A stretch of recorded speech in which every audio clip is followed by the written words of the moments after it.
Está en el último día de su vida. Podríamos decir, estamos en un lugar santo, estamos en tierra santa. Como le dijo el Señor a Moisés, quítate tus sandalias porque el lugar donde estás santo es. Estamos en ese lugar, imaginémonos que estamos todos rodeados ahí en el monte Gólgota, donde Cristo ha sido crucificado. Están las últimas horas de su vida. Y nosotros estamos presenciando cómo lo tratan, cómo lo ofenden, cómo lo vituperan, cómo se burlan y lo retan a que baje de su cruz.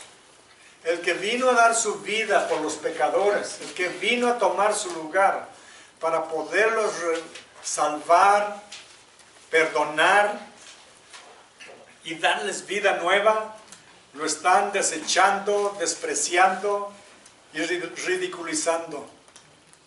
Nosotros somos parte del grupo. ¿De qué grupo pertenecemos? Somos de sus seguidores que están a la distancia llorando, quebrantados de su corazón porque ven a su Señor, a su Salvador, a su Mesías, a su Rey que está siendo crucificado.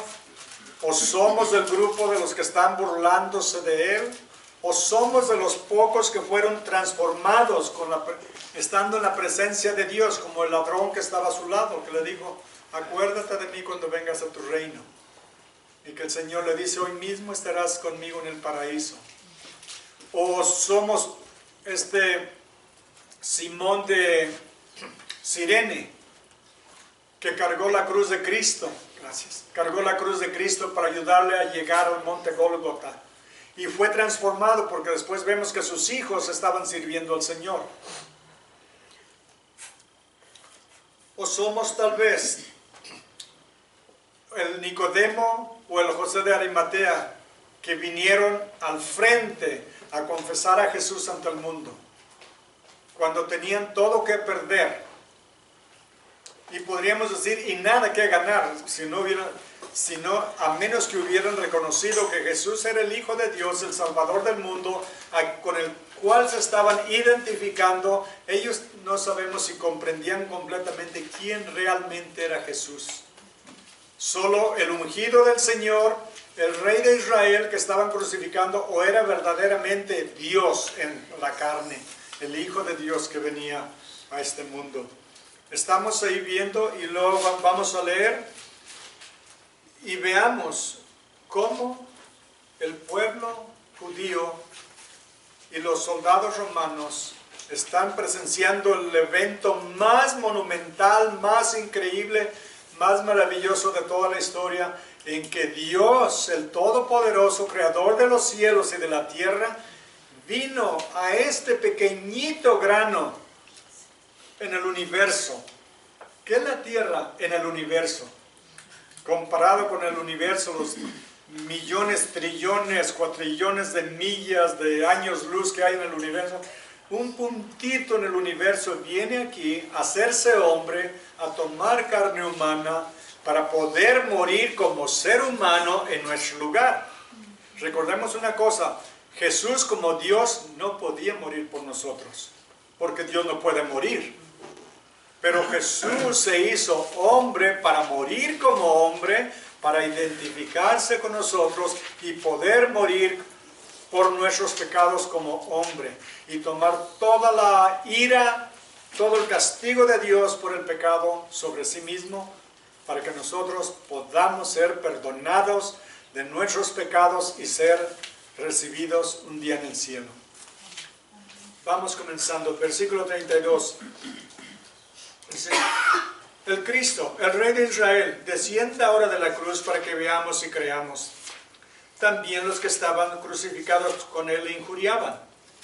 Cuando vino la hora sexta, esto es al mediodía, hubo tinieblas sobre la tierra, toda la tierra, hasta la hora novena, hasta las 3 de la tarde.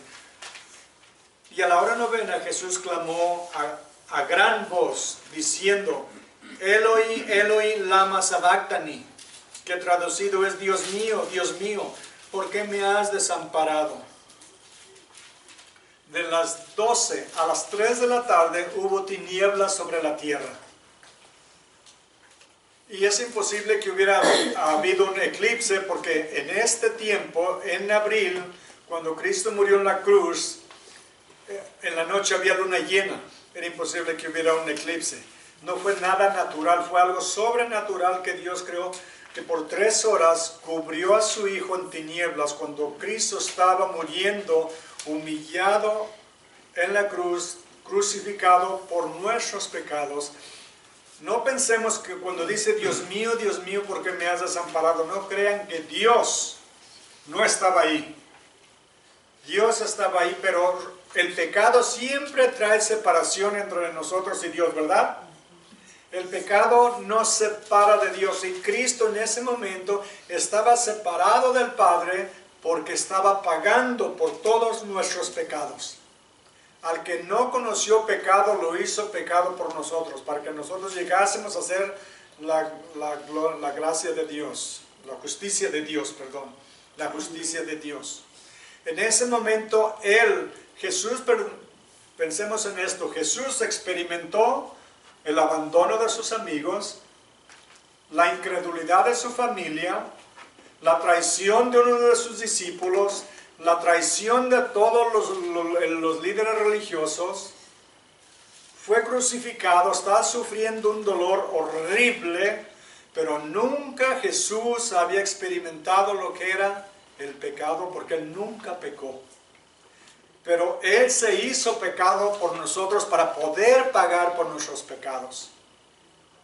Y en ese momento Él estaba absolutamente repulsivo ante los ojos del Padre. Porque imaginémonos todos los crímenes, violaciones, asesinatos, robo, mentira, adulterio, todos los pecados del mundo por toda la historia. Porque de tal manera amó Dios al mundo, ¿verdad? A toda la humanidad, que dio a su Hijo. En ese momento Él estaba cargando con todos los pecados que hemos cometido y que han cometido. Imaginémonos simplemente, en la Segunda Guerra Mundial murieron más de 80 millones de personas. 6 millones de ellos fueron judíos que fueron calcinados en los hornos, matados con gases, a balazos, de todo tipo de manera que los pudieron matar. Todos esos crímenes, todos esos pecados fueron cargados sobre Jesús. Y por eso en ese momento Dios pone tinieblas sobre Él para cubrirlo. Pero Dios nunca lo abandonó. Pensemos en esto. Cuando ustedes tienen a uno de sus seres queridos, imaginémonos cuando tenían sus niños, ¿verdad? Y su niño o su niña estaba bien grave. ¿Se iban ustedes a dormir y cerraban la puerta y decían, a ver si amanece mañana? No, ¿verdad que no? ¿Por qué no? Porque los ama uno, ¿verdad? Se pasa uno la noche en vela cuidándolos. Y podemos pensar que el Padre, cuando su Hijo está muriendo en la cruz, no iba a estar ahí sufriendo ese dolor de ver a su Hijo pasar por esa tortura. Pero tenía que hacerlo, porque Él estaba tomando nuestro lugar para pagar por todos nuestros pecados. Por eso en Isaías 53:10, Isaías 53:10 dice la palabra de Dios, con todo eso, Jehová quiso quebrantarlo, sujetándole a padecimiento. Y miren lo que dice enseguida, cuando haya puesto su vida en expiación por el pecado, esa expiación que toma nuestro lugar. Él paga por nuestros pecados. En expiación por el pecado, verá linaje, vivirá por largos días, y la voluntad de Jehová será en su mano prosperada. Verá linaje, ¿qué es eso? Somos nosotros, somos la descendencia, somos los parientes de Dios. Por Cristo, porque Él es nuestro hermano mayor, ¿verdad? Y dice la palabra de Dios que nosotros somos coherederos con Jesús. ¿Recuerdan la parábola del hijo pródigo? Cuando el hijo venía de andar alimentando cerdos, que es algo que un judío nunca debiera o quisiera hacer, viene oliendo a marrano, sinceramente. Y viene por el camino todo andrajoso, todo mugroso, todo pestoso. Y el padre lo ve, y ¿qué es lo que el padre hace? Dice, viene esa sinvergüenza, va a venir para pedirme más dinero, ¿qué más va a querer, verdad? No, corre a él y lo abraza y lo besa. y dice, pónganle una túnica, pónganle calzado, pónganle el anillo. Lo está volviendo a restituir, a restaurar a la familia, como su hijo, no como un empleado, como su hijo. ¿Por qué? Porque el Padre lo amaba. ¿Cómo podemos pensar que el Padre, que amaba a su Hijo Jesús perfectamente, no iba a estar ahí doliendo? ¿Y cómo podemos nosotros pensar cuando pasamos por una prueba? Escúchenme en esto. Cuando pasamos por una prueba, ¿por qué pensamos que Dios no nos escucha? O que Dios no está con nosotros. Cuando prometió, en Hebreos 13:15 dice, donde dice, nunca los dejaré, nunca los abandonaré. Tenemos su promesa, tenemos la palabra de Dios, que Él va a estar con nosotros en todas las pruebas que pasemos. Con la condición de que nosotros estamos sirviéndolo y buscándolo con todo nuestro corazón. No podemos simplemente llamarle de vez en cuando y decirle, necesito esto, ¿verdad? Hay que seguirlo, hay que servirlo, hay que entregarle nuestra vida. Él dijo, todo el que quiera venir en pos de mí, niéguese a sí mismo. ¿Qué quiere decir eso? Tiene ganas de quedarse dormido tarde el domingo. Niéguese a sí mismo. Levántese. Tome su cruz. Los problemas que enfrenta por ser cristiano, si lo critican o corren del trabajo por ser cristiano, no por ser ridículo, sino por ser cristiano. Tome su cruz todos los días, no cada semana, ni cada mes, ni cada venida de obispo. Todos los días, ¿verdad? Y venga. Cuando le dé la gana, no, venga y sígame. Venga todos los días, sígame, sírveme. Y dice, dice, antes de que hablen, yo contestaré. Todavía no sale la palabra de su boca y yo ya la sé. Yo la contestaré. Pero tenemos que buscarlo, tenemos que servirlo con todo nuestro corazón. Es lo que Dios quiere de nosotros. Por eso dice que Dios lo quiso quebrantarlo, sujetándolo al padecimiento. Fue la voluntad del Padre. Hermanos, ¿me escuchan? Fue la voluntad del Padre quebrantar a su Hijo. ¿Saben por qué? Por amor a ustedes, por amor a nosotros, a cada uno de nosotros. Por eso sujetó, torturó y mató a su Hijo. ¿Podríamos decirlo de esa manera? Para podernos dar vida eterna a nosotros. Para podernos liberar de la esclavitud del pecado, de las garras del demonio, de la tumba, del infierno. Por eso quebrantó a su Hijo, lo dejó sufrir hasta lo máximo. Por eso Jesús nunca le llamaba a Dios, Dios.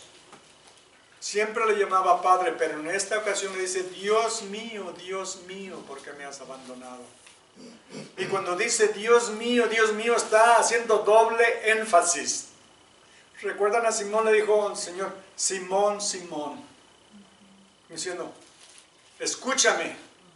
A María cuando se le apareció, dijo, María, María, llamando toda su atención para el mensaje que les va a dar. Dios mío, ¿por qué me has abandonado? Estaba cumpliendo la profecía que está en el Salmo 22, versículo 1. Dios mío, ¿por qué me has desamparado? Todo lo que Jesús hizo en la cruz estaba cumpliendo profecía tras profecía. Lo vemos cuando estudiamos la palabra de Dios. Ellos se burlaban de Él. Los que estaban ahí se burlaban de Él. Versículo 35 dice, y algunos de ellos que estaban allí decían, al oírlo, mira, llama a Elías. Y corrió uno, y empapando una esponja en vinagre, y poniéndole en una caña, le dio a beber, diciendo, dejad, veamos si viene Elías a bajarle. ¿Y saben por qué? Porque en el libro de Malaquías habla que Elías iba a venir antes del Mesías a preparar el camino, ¿verdad? Pero recuerdan tú cuando el Señor Jesús les dijo a sus discípulos que Juan el Bautista dijo, y si pueden recibirlo, Él es Elías. Él vino a preparar el camino al Mesías, a Jesús. Y ellos, ¿saben por qué se están burlando de Él? ¿Por qué le dicen esta frase? Porque Él dijo que Él era el Hijo de Dios, que Él era el Salvador, que era el Mesías. Por eso lo querían crucificar los fariseos, los líderes religiosos, porque se hizo llamar Hijo de Dios. Y dicen ellos, pues si tú eres el Mesías, pues que venga Elías a bajarte.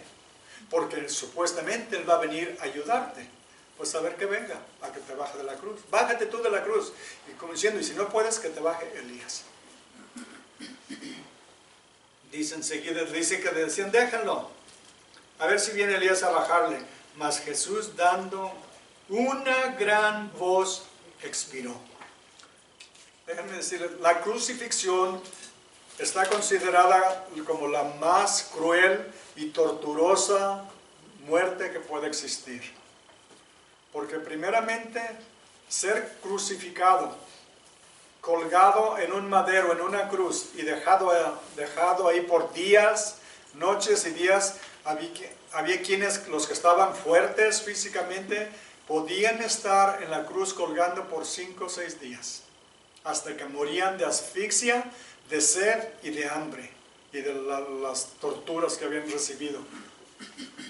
Jesús lo golpearon inmisericordiamente, horriblemente, cuando lo torturaron, y su cuerpo está quebrantado, pero aún así, Jesús no murió de asfixia, Jesús no murió por las heridas, Jesús dio su vida.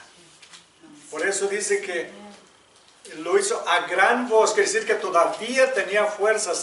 Déjenme decirles una cosa, hermanos.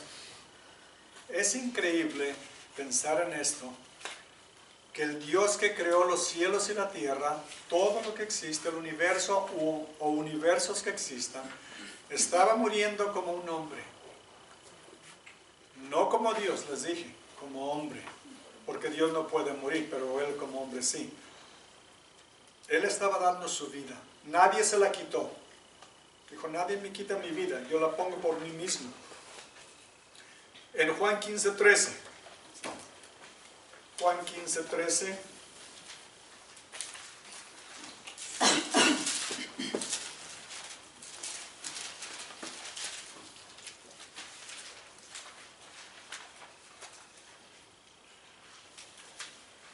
Dice, nadie tiene mayor amor que este, que uno ponga su vida por sus amigos. Que ponga su vida, no que se la quite. Él da su vida voluntariamente. Nadie se la quitó. Ahora regresemos al capítulo 10 de Juan, 10:11.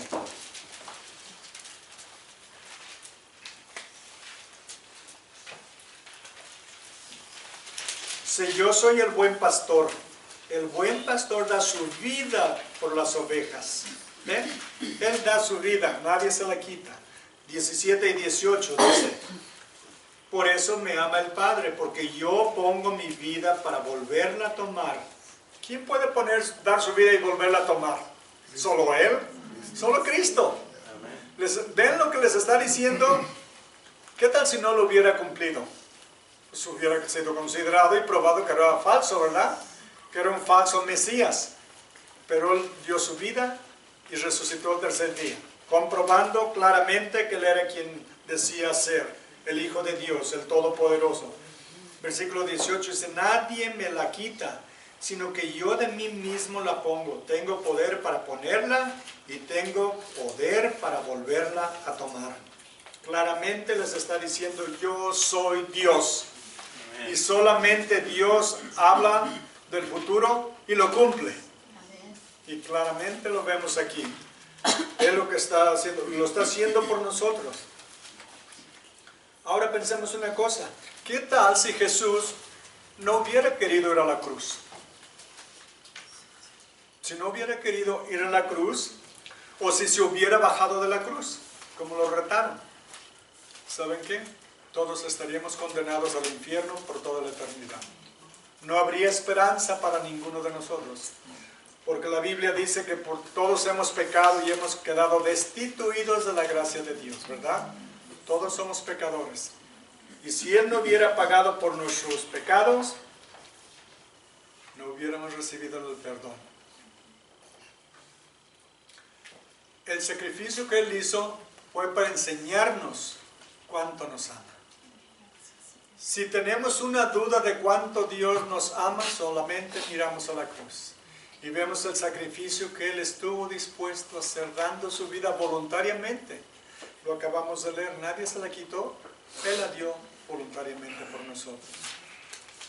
Porque no quería que ninguno de nosotros, Jesús no murió como un mártir, Él dio su vida. Un mártir lo matan contra su voluntad, por eso lo llamamos mártir, ¿verdad? Él no quería que lo mataran, pero lo mataron, por no negar a Cristo, y se convierte en un mártir. Pero Él dio su vida voluntariamente. Él la entregó para volverla a tomar. Regresemos de nuevo a Marcos. Versículo 38 dice, 37, que expiró. ¿Por qué? Para pagar por nuestros pecados. Dice en versículo 38, entonces el velo del templo se rasgó en dos. Se rasgó en dos. En Lucas 23, 46. Lucas 23, 46 dice, entonces Jesús, clamando a gran voz, dijo, Padre, en tus manos encomiendo mi espíritu. Y habiendo dicho esto, expiró. ¿Ven el control absoluto que tiene sobre todo? En el momento que Él quiso y dijo, expiró. ¿Saben a qué horas fue? A las 3 de la tarde. En el momento en que los judíos estaban matando todos los corderos, todas las ovejas, para celebrar la Pascua. Él la noche anterior celebró la Pascua con sus discípulos, transformando la Pascua en la comunión. Que ahora nosotros no ofrecemos sacrificios porque Cristo es el sacrificio. Él es el que ofreció. Imagínense, Él es, vamos a ver en Hebreos enseguida, Él es nuestro sumo sacerdote. Los sacerdotes, ¿qué hacían? Ofrecían sacrificios a Dios por los pecados del pueblo. Jesús es nuestro gran sumo sacerdote. Él ofreció el sacrificio. Pero pensemos en otra cosa. ¿Cuál fue el sacrificio? Fue Él mismo. He aquí el Cordero que quita el pecado del mundo. El mismo sacerdote está ofreciendo el sacrificio que es sí mismo como oveja. Él se convirtió en el sacrificio. Y es lo que vamos a ver ahorita enseguida, que Él se ofreció a sí mismo como ese sacrificio. Vayamos ahora sí a Hebreos 10. Hebreos 10. Este libro de Hebreos es un libro maravilloso porque habla claramente de que ya no hay necesidad de sacrificios, no hay necesidad de misas, no hay necesidad de sacerdocio, no hay necesidad de rituales. ¿Saben por qué? Porque Cristo terminó el trabajo completamente. Vamos a Hebreos 10, 12. Ahí vamos a comenzar. Hebreos 10, 12.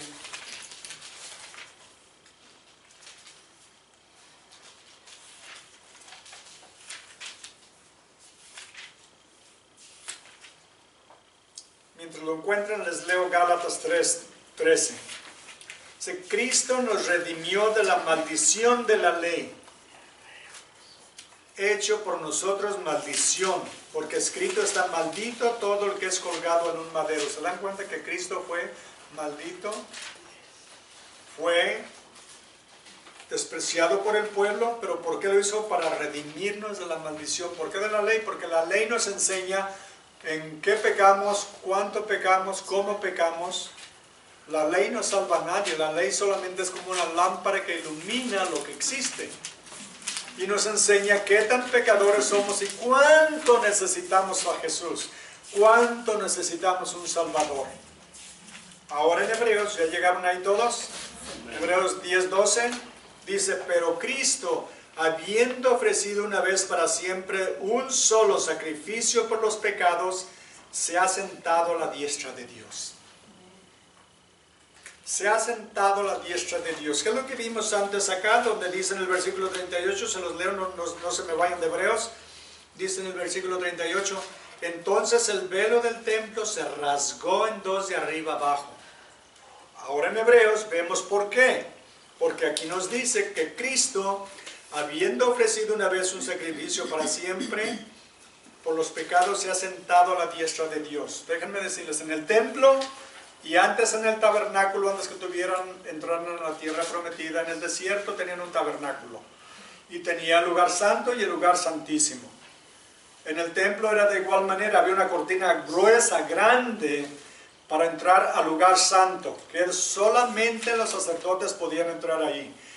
De ahí adelante había otra cortina gruesa, que nadie podía entrar, nadie podía traspasar, solamente el sumo sacerdote podía entrar una vez al año, ofrecer sacrificios, rociar el asiento de la propiciación, donde estaba el arca, y ofrecer incienso como las ofrendas, las oraciones del pueblo, y la sangre como sacrificio, porque un animal murió para que tomara el lugar de la persona que pecó, para cubrir sus pecados. Pero Cristo, cuando Él se ofreció, dice que se sentó a la diestra de Dios, porque terminó la obra. Los sacerdotes nunca se podían sentar, ¿saben por qué? Porque continuaban haciendo sacrificios todos los días, todos los meses, todos los años. El sumo sacerdote entraba al lugar santísimo una sola vez al año. Y antes de entrar tenía que hacer sacrificios y ofrendas y lavamientos rituales por sí mismo, para que Dios no lo matara si había pecado en su vida. Ahora Cristo se ofrece a sí mismo como el Cordero de Dios, termina la obra de redención, de salvación, y por eso Él sí se puede sentar, porque la obra está terminada. Vamos al versículo 13. De ahí en adelante, esperando hasta que sus enemigos sean puestos por estrado de sus pies. ¿Qué va a suceder? Al final del tiempo. Porque con una sola ofrenda hizo perfectos para siempre a los santificados. ¿Ven? Una sola ofrenda. Así mismo se entregó. Así mismo se entregó, dice, para siempre. Ya no hay necesidad de sacrificios, de matar animales. Y la razón que fue escrito este libro, y es muy probable que Pablo lo escribió, aunque no tiene su nombre, fue para enseñarle a los judíos que ya no tenían que seguir haciendo sacrificios. No tenían que matar más toros, más becerros, más corderos, nada, porque Cristo terminó la obra de salvación. Ellos ahorita están esperando y están luchando por construir el tercer templo para volver a ofrecer sacrificios que saben de qué van a valer. De nada. De nada. ¿Por qué? Porque ofrecer sacrificios ahora es una ofensa a Cristo, que dio su vida para que no tuvieran que hacer eso. Y si lo hacen, hagan de cuenta que le están volviendo a dar como cuando estaba arrestado, dándole de bofetadas. No hay necesidad. Por eso cuando dicen que la misa es un sacrificio sin sangre, es una ofensa para Dios. ¿Por qué? Porque dice la Biblia que sin derramamiento de sangre no hay perdón de pecados. Y si Él terminó la obra, ¿para qué seguirlo haciendo? Vamos adelante. Versículo 15. Y nos atestigua el mismo Espíritu Santo, porque después de haber dicho, este es el pacto que haré con ellos después de aquellos días, dice el Señor. Miren, pondré mis leyes en sus corazones y en sus mentes las escribiré. Y añade, y nunca más me acordaré de sus pecados y transgresiones. ¿No les alegra eso? No se acuerda Dios. Si le pidieron perdón ahora en la mañana, si oraron, o ayer o domingo, espero que no haya sido mucho tiempo.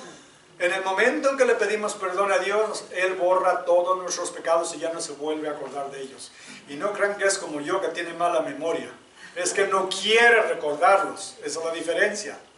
No es que se le olvidaron, Él decide nunca más recordarlos. ¿Por qué? Porque están pagados. Porque cuando Cristo terminó la obra de redención, de salvación, todos nuestros pecados fueron eliminados. Fuimos justificados y declarados inocentes. Declarado inocente, declarado justificado es como cuando uno va a corte y el juez lo declara inocente y puede salir libre. Nosotros salimos libres de la cárcel del pecado porque Cristo nos justificó con su sangre. Hizo el sacrificio, terminó la obra y dice enseguida, versículo 18, pues donde hay remisión de esos no hay más ofrenda por el pecado. Así que hermanos, teniendo libertad para entrar en el lugar santísimo, ¿se fijaron en esto? Entrar en el lugar santísimo donde solo el sumo sacerdote podía entrar. Entramos al lugar santísimo por la sangre de Jesucristo. Amén. Porque Él ofreció ya su sangre, nosotros entramos en el nombre por la sangre de Cristo a la presencia de Dios confiadamente. Confiadamente. Por el camino nuevo y vivo que nos ha abierto a través del velo, esto es de su carne. Y teniendo un gran sacerdote sobre la casa de Dios, acerquémonos con corazón sincero, en plena certidumbre, no titubeando, no con miedo. Déjenme recordarles una cosa. Levanta la mano, ¿cuántos tienen hijos? Ok, ¿cuántos no los quieren reconocer? No, ¿cuántos tienen hijos? ¿Acaso sus hijos cuando estaban chicos, o ustedes cuando estaban chicos, si querían venir con su mamá que les diera un taco, tenían hambre, tenían sueño, querían su botella, lo que fuera, venían y decían, perdone señora, ¿me puedo llevar mamá? Oh sí, mi mamá. ¿Tendría la amabilidad de darme un taquito? Me estoy muriendo de hambre. Llegábamos con miedo, ¿no? Llegábamos corriendo, aventando hasta la silla, ¿verdad? A pedirle con confianza, ¿verdad? Nuestros hijos no vienen y nos dicen, ¿cuánto tienes en el banco, mamá o papá? ¿Para qué? Pues quisiera saber si sería posible que me pudieras llevar a McDonald's, porque tengo mucha hambre. ¿Cómo? ¿Ya pagaste todos los biles, toda la renta o la casa? ¿Tienes gasolina en el carro? ¿Te sobran unos? No, ¿verdad? Mamá, ¿me llevas a McDonald's?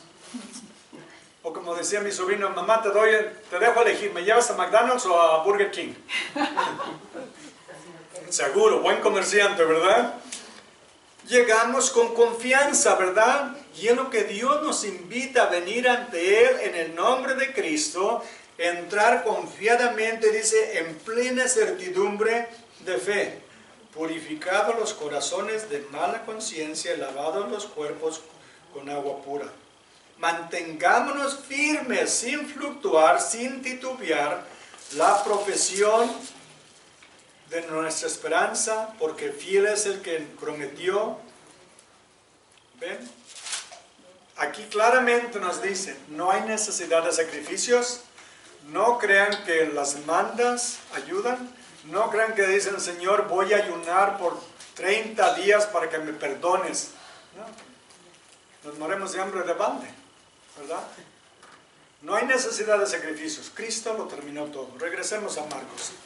Ya vimos, todo es la obra de Cristo. Todo lo terminó. Dice, entonces el velo se rasgó.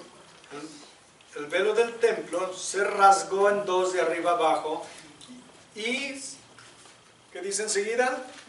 Y el centurión que estaba frente a él, viendo que después de clamar había expirado, así dijo, verdaderamente este hombre era hijo de Dios.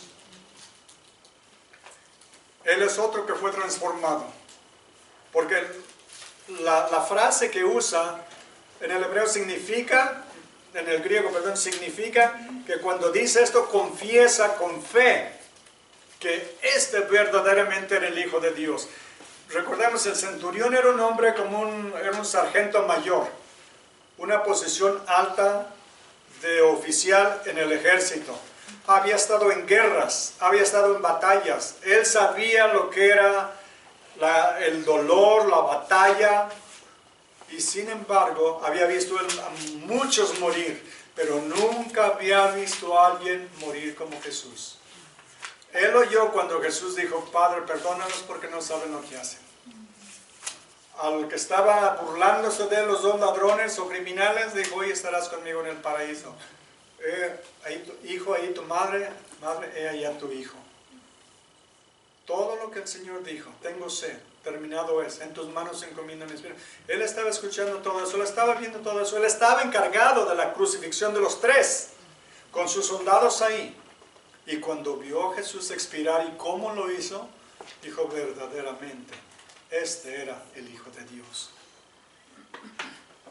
Realmente se dio cuenta. Mateo 27, 54 dice la palabra. El centurión y los que estaban con él, guardando a Jesús, visto el terremoto y las cosas que habían sido hechas, temieron en gran manera y dijeron, verdaderamente este era Hijo de Dios. El centurión y los que estaban con él, ¿se dan cuenta, hermanos? Hubo un terremoto tremendo. Y otro evangelio nos dice que las tumbas se abrieron, las piedras se partieron. Fue algo increíble. Primero la oscuridad y luego un tremendo terremoto. Las tumbas se abren, salen los que estaban muertos. Es algo fenomenal, algo increíble. Y ellos ven esto y dicen, esto no es nada normal, esto es sobrenatural. Esto es obra de Dios. Y tienen temor no de lo que está pasando físicamente, de darse cuenta de lo que acaban de hacer. Acaban de matar al Hijo de Dios. Y no saben las consecuencias que pueden recibir por haber matado al Hijo de Dios. Pero él cree que es el Hijo de Dios. Y como él oyó a Jesús decir, Padre, perdónalos, dice él, pues si los perdonó, está diciendo que nos perdone a nosotros, que lo acabamos de crucificar. Entonces, él quiere mi salvación, quiere mi perdón. Entonces, yo le entrego mi corazón. Y los que estaban con él también. ¿Se dan cuenta lo que vino a hacer el Señor Jesús por nosotros? Les digo, hermanos, esto que estamos leyendo es algo de lo más increíblemente sagrado y santo que es la palabra de Dios. Cuando Dios se hizo hombre y murió en la cruz por nosotros para limpiarnos de todo pecado y darnos esperanza. Imaginémonos esto. ¿Qué esperanza tenemos en Jesús? ¿A dónde vamos cuando tenemos un problema, una enfermedad, un ser querido que muere, un matrimonio destrozado, hijos descarriados? ¿A dónde vamos? ¿A las drogas, al alcohol? Eso es a lo que el mundo va. Pero nosotros no tenemos que ir ahí. Nosotros vamos a Cristo, vamos al Padre. Si es Padre, ayúdame. Ayúdame. Vengo en el nombre bendito de tu Hijo que murió en la cruz para limpiarme de todos mis pecados. Señor, te necesito. Y Él nos da la paz que sobrepasa todo entendimiento. Él nos abraza. Él está más cerca de nosotros cuando sufrimos que cuando estamos divirtiéndonos. Porque Él se compadece de los que sufren. Dice que aunque el lloro dura durante la noche, el gozo viene en la mañana. Pero recordemos una cosa, que cuando los Sadrach, Mesach y Abednego estaban en la hoguera, en la hornera, cuando los echó Nabucodonosor, Él estaba con ellos ahí en el fuego. Cuando los discípulos estaban temiendo que se iban a ahogar en el mar de Galilea porque había una tremenda tormenta, ¿qué dijo el Señor Jesús? ¿Por qué temen? Aquí estoy con ustedes. Y reprendió los vientos y pararon instantáneamente. Él estaba con ellos en la tormenta. Él estuvo con nosotros en el fuego. Estuvo con Daniel cuando lo echaron a los leones. Él nunca nos abandona. ¿Por qué? Porque somos sus hijos. Nosotros abandonaríamos, diríamos a nuestros hijos o hija, vamos al aeropuerto a ver los aviones. ¿Y los abandonaríamos ahí? ¿Los abandonaríamos en la mitad del desierto, en el camino, en una carretera? ¿No, verdad? ¿Por qué pensamos que Dios nos va a abandonar cuando nosotros lo necesitamos? Él nunca nos abandona. Él es fiel, Él es bueno. Y por eso vino a dar su vida y enseñarnos el camino. Recordemos, Él mismo nos lo dijo, yo soy el camino, la verdad y la vida, ¿verdad? Y nadie viene al Padre sino por mí. Solamente por Jesús y en Jesús. El Salmo 38:11, hay un versículo aquí muy, muy significativo, profético de Jesús. Salmo 38:11 dice: mis amigos y mis compañeros se mantienen lejos como si fuera una plaga. Dice, y mis cercanos, o sea, mis parientes se han alejado. Cuando Jesús estaba en la cruz, no sabemos dónde estaba su familia, ¿verdad? Sabemos que su mamá estaba ahí, pero sus hermanos y hermanas no sabemos si estaban cerca en el grupo de gente que lo estaba viendo, si estaban con las mujeres que estaban cerca ya, las que lo habían acompañado y lo habían ayudado en su ministerio, pero estaban lejos. Solo su madre y Juan estaban ahí de sus seguidores cercanos. Dice aquí que se han alejado. Versículo 40 dice, también algunas mujeres mirando de lejos, entre las cuales estaban, estoy en versículo 40, ahora regresé a Marcos. También había algunas mujeres mirando de lejos, entre las cuales estaban María Magdalena, María la madre de Jacobo, el menor, y de José y Salomé. Estas mujeres acompañaron a Jesús todo su ministerio. Porque si van conmigo a Lucas 8, 3, 2. Lucas 8, 2 y 3. Lucas 8, 2 y 3 dice, y algunas mujeres que habían sido sanadas de espíritus malos y de enfermedades, María, que se llamaba Magdalena, de la que habían salido 7 demonios, Juana, mujer de Chuza, intendente de Herodes, y Susana, y otras muchas que le servían de sus bienes. Eran generosas. Miren, no solamente preparaban la comida, compraban para hacer la comida. Y lo seguían a él y a sus discípulos, a sus apóstoles, para alimentarlos, porque ellos andaban trabajando. Y los hombres no somos muy buenos para comer, para cocinar, ¿verdad? Somos buenos para comer, pero no para cocinar, ¿verdad? Estas mujeres estuvieron ahí, escúchenme, estas mujeres fueron las últimas que estuvieron ante la cruz. Vieron dónde lo enterraron, estuvieron ante la tumba hasta que lo sepultaron. Y ya era tarde y se tuvieron que ir porque empezaba la víspera de la Pascua. Y fueron las primeras ante la tumba el domingo en la mañana. Benditas sean las mujeres que sirven tanto y con tanto amor y con tanta devoción en la iglesia. Y benditos sean los hombres que también sirven, ¿verdad? Pero no hablamos de los que no están sirviendo, estamos hablando de los que buscan con todo su corazón al Señor, lo aman, lo sirven todos los días de su vida. Dios quiere eso de cada uno de nosotros, que lo sirvamos, que lo busquemos. ¿Saben? Como cuando damos nuestra ofrenda o diezmo, ¿verdad? ¿De qué damos? De lo que Él nos da. Si tenemos es porque Él nos dio ya. Dice, bueno, no, yo trabajé por mi dinero. Sí, ¿quién nos dio la salud? ¿Quién nos da la habilidad? ¿Quién nos dio el trabajo? ¿Quién nos dio la vida? A Él le debemos todo. Y le damos un poco de lo mucho que Él nos da. Pero lo que a Dios no le interesa nuestro dinero como nos le interesa nuestro corazón. Eso lo usamos porque es necesario para pagar los gastos en la iglesia y para ministrar a ministerios, mandar Biblias y cosas así en el mundo, ¿verdad? Pero lo que Dios quiere más de nosotros es nuestro corazón, porque cuando tiene nuestro corazón, tiene todo. Si Dios no tiene mi corazón, Dios no va a tener nada más y no quiere nada más de mí. Él se interesa en nuestro corazón, en nuestra fidelidad, en nuestra fe, en nuestro amor. Es lo que Dios desea más que nada de nosotros. Estas mujeres lo servían, lo amaban, y estaban ahí. Y se imaginan, estas mujeres que fueron, nos dice la palabra de Dios, que fueron liberadas de demonios, de enfermedades, y estar viendo. Ellas sabían que Jesús era inocente. Algunas de ellas pensaban que era el Mesías, el Rey de Israel. No sé cuántas de ellas creerían verdaderamente que Él era el Hijo de Dios.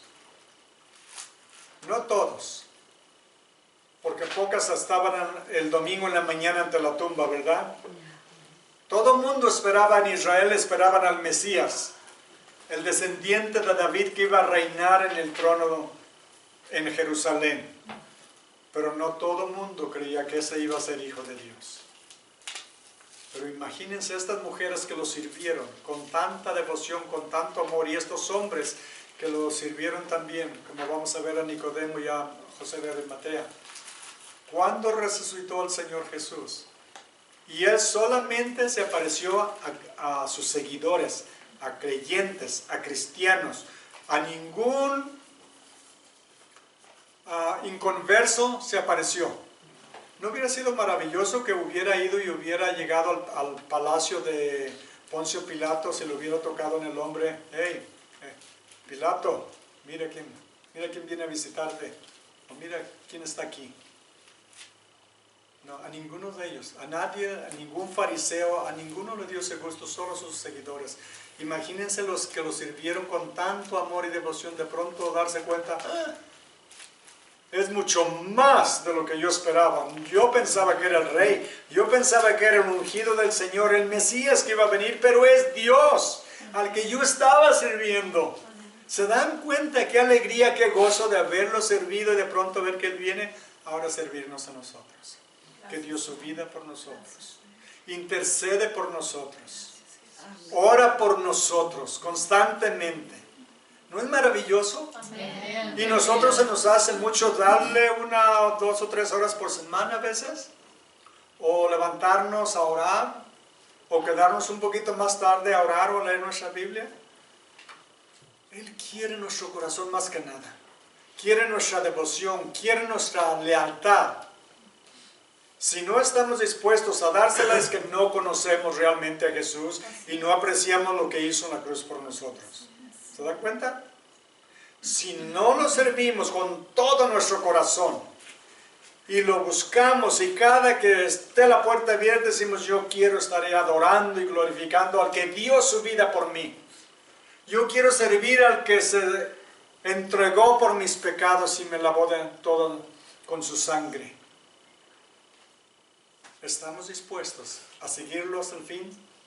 No importa lo que venga. Esto es lo que vamos a ver enseguida de estos dos discípulos secretos. Porque Nicodemo vino de noche. ¿Por qué vino de noche a hablar con Jesús? Porque no quería que lo vieran con él. ¿Qué tal José de Arimatea? Bueno, pues era seguidor en secreto. Vamos llegando ahí. Versículo 42. Cuando llegó la noche, porque era la preparación, es decir, de la víspera del día de reposo, que era la Pascua también, era un sábado alto, le llamaban porque era sábado y porque era día de la Pascua. Versículo 43. José de Arimatea, miembro noble del concilio que también esperaba el reino de Dios, vino y entró osadamente a Pilato y pidió el cuerpo de Jesús. Vino valientemente a pedir que le entregara el cuerpo del Señor Jesús. Lucas 23:50. Lucas 23:50.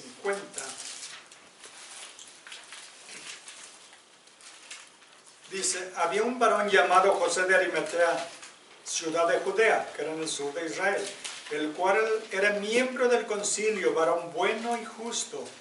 Este también esperaba el reino de Dios, y no había consentido en el acuerdo ni en los hechos de ellos. Cuando juzgaron a Jesús, él no dio su voto, él no estuvo de acuerdo. Dice, fue a Pilato y pidió el cuerpo de Jesús. Ahora, ya que llegaron ahí, ahora vamos adelante a Juan. Juan 19:38. Juan 19:38. ¿Saben por qué los hago que vayan a todos esos lugares? Para que aprendamos dónde están los libros de la Biblia. Así de fácil, ¿verdad? ¿Ya? Porque a veces anda uno buscando el libro de Primera de Juan acerca de Génesis, ¿verdad? Así aprendemos dónde están los libros de la Biblia. Juan 19:38. Después de todo esto, José de Arimatea, que era discípulo de Jesús, pero secretamente. ¿Se dan cuenta? No estaba dispuesto a pagar el precio de ser identificado con Jesús. ¿Por qué? Porque era miembro del concilio. Secretamente. Hay cristianos secretos, agentes secretos. Solamente Dios sabe que son seguidores, porque el mundo no se da cuenta, porque no lo confiesa. Este era secreto. Pero ahora vino osadamente, con todo el valor, arriesgándolo todo, que lo corrieran del concilio, que acabaran sus negocios y que lo persiguieran como persiguieron a Jesús. Está dispuesto a darlo todo, dice, que era pero secretamente por miedo de los judíos. Rogó a Pilato que le permitiese llevar el cuerpo de Jesús y Pilato se lo concedió. Y viniendo se llevó el cuerpo de Jesús. Y luego vienen también Nicodemo, el que antes había visitado a Jesús de noche. Ahora viene trayendo, dice, un compuesto de mirra y de aloes, como 100 libras. Tomaron pues el cuerpo de Jesús y lo envolvieron en lienzos con especias aromáticas, según es costumbre sepultar entre los judíos. Ahora ellos dos se identifican públicamente con Jesús, arriesgándolo todo. Pero no es lo que dijo el Señor Jesús: todo el que me confiese ante los hombres, yo lo voy a confesar ante sus santos, ante mi Padre y sus santos ángeles. Pero el que me niega ante los hombres, yo lo voy a negar. Si se avergüenzan de mí, dice, yo me voy a avergonzar de ustedes. Antes se habían avergonzado, ahora lo confiesan públicamente. Nosotros, un día puede que tengamos la experiencia de ser perseguidos por seguir a Jesús. Pensemos en esto: ¿cuántos de nosotros estamos dispuestos a dar nuestra vida o nuestros seres queridos por Jesús? Piensen, ¿hay alguien en su vida a quien aman con todo su corazón? ¿Qué tal si vienen y le dicen: voy a matar a tu hijo o a tu hija si no niegas a Jesús? ¿Qué haríamos? ¿Lo negamos? No. Él dice: se avergüenzan de mí, yo me avergüenzo de ustedes. Si me niegan, yo los niego. ¿Seríamos capaces de hacer ese sacrificio? Es lo que debemos hacer. Ahora, que lo hagamos es otra cosa, ¿verdad? Pero es el precio muchas veces. Pero ¿de qué sirve ganar un poquito de tiempo aquí y perder nuestra alma por toda la eternidad? Nuestros seres queridos, si conocen a Cristo, van a la presencia de Dios. Si no conocen a Cristo, ya están perdidos de todas maneras, ¿verdad?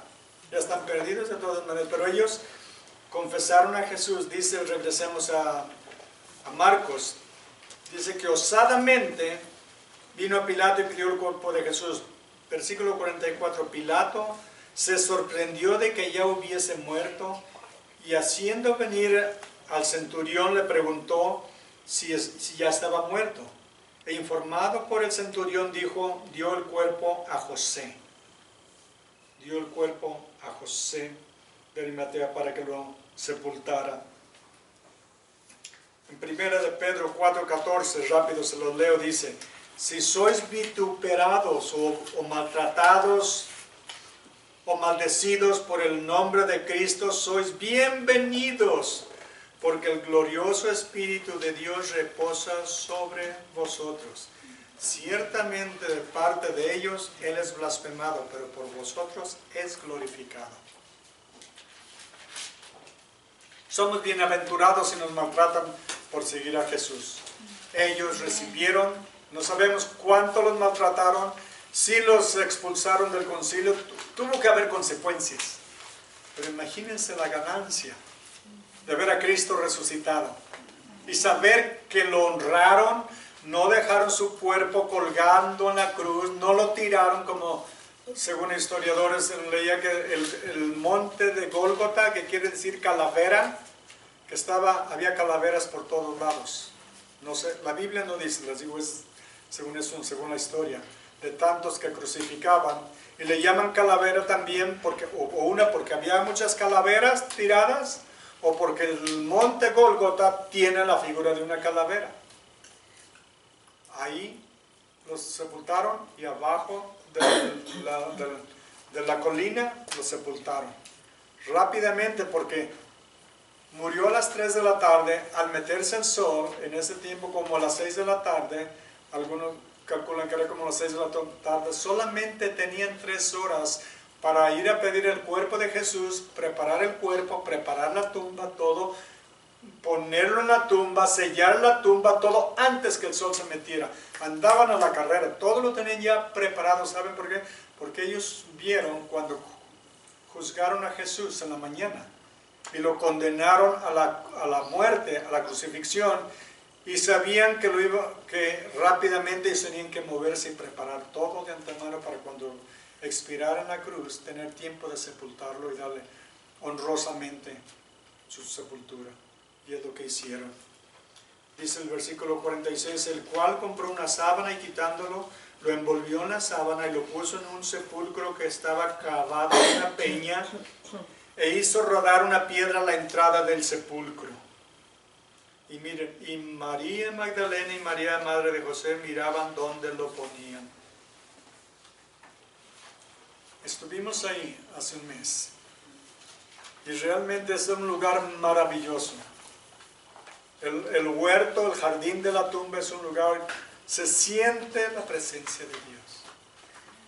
Es un lugar increíble y es tan bonito porque hay unos grupos de gente cantando de diferentes nacionalidades, diferentes idiomas, y muchas veces reconocemos los cantos, son himnos que todos hemos cantado en español o en inglés, y los oímos en ruso, en coreano, en chino, sabrá Dios en cuántos idiomas, y solamente puede uno cerrar los ojos y oír todos los diferentes grupos cantando, alabando al Señor, y es como estar en el día de Pentecostés, oírlo en todos los idiomas, y estar en el lugar y mirar la tumba donde Él estuvo enterrado y donde resucitó, y enfrente de la tumba tiene un canal donde rodaban la piedra enfrente de la tumba y la sellaban, y pusieron el sello del gobierno romano que si alguien lo rompía lo mataban, y los soldados que estaban guardando la tumba para que los discípulos no vinieran y se robaron el cuerpo, y como dijeron los fariseos,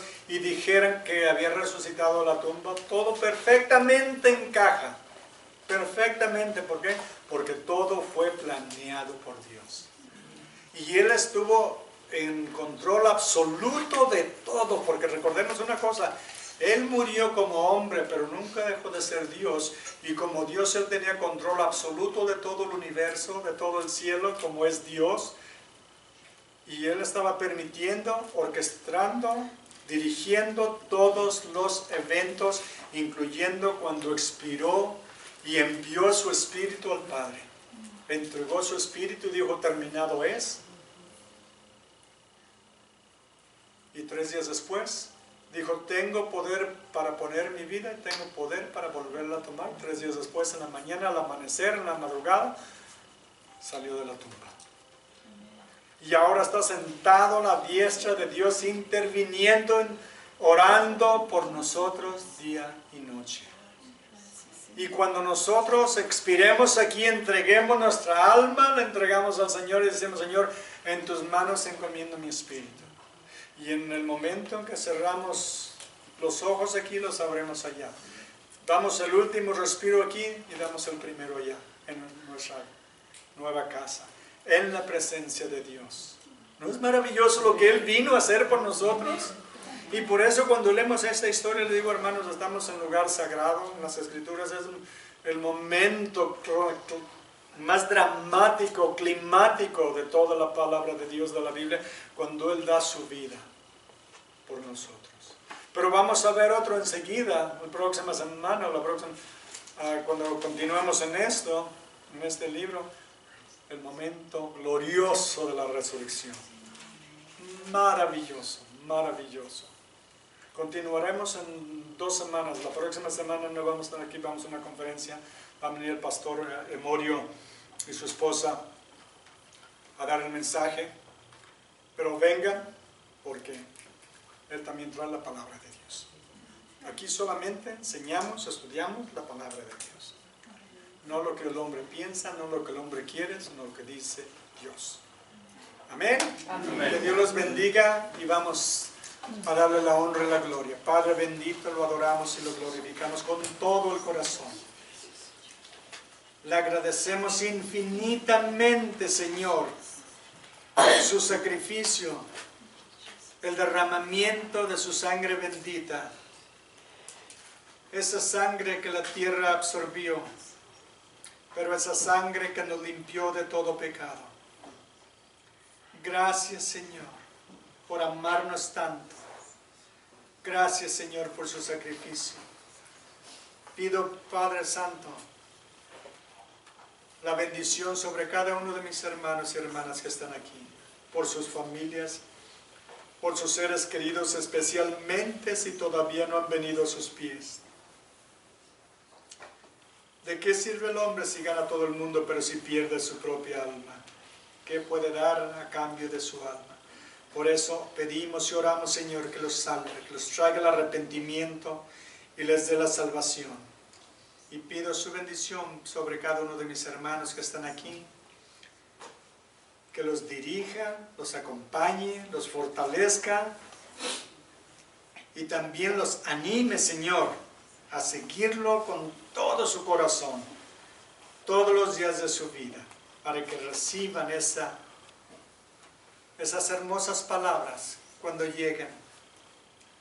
Bienvenido, buen siervo, entra al descanso de tu Señor. Amén.